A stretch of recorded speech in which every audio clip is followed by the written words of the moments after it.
Guten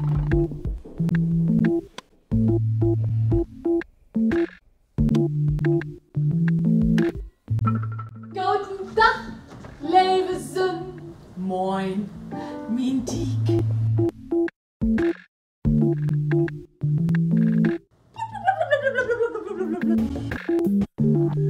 Schleichst du hinter mir her?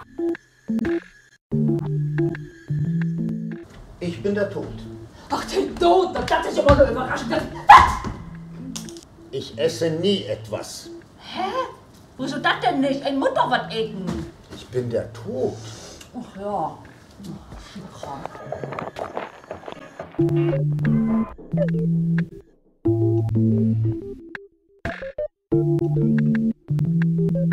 Alles, was lebt, verändert sich.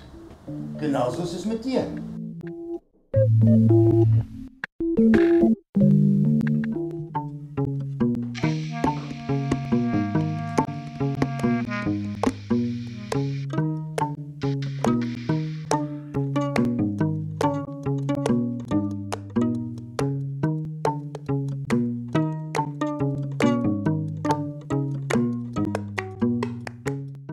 Nur ein Tonkeeper.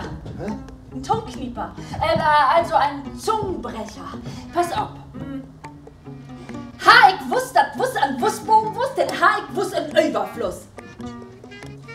Hätte ich gewusst, dass Wurst am Wurstbaum wuchs, dann hätte ich Wurst im Überfluss.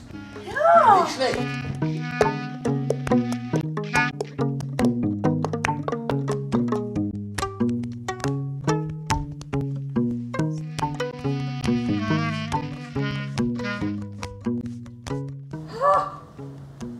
Ich lebe noch.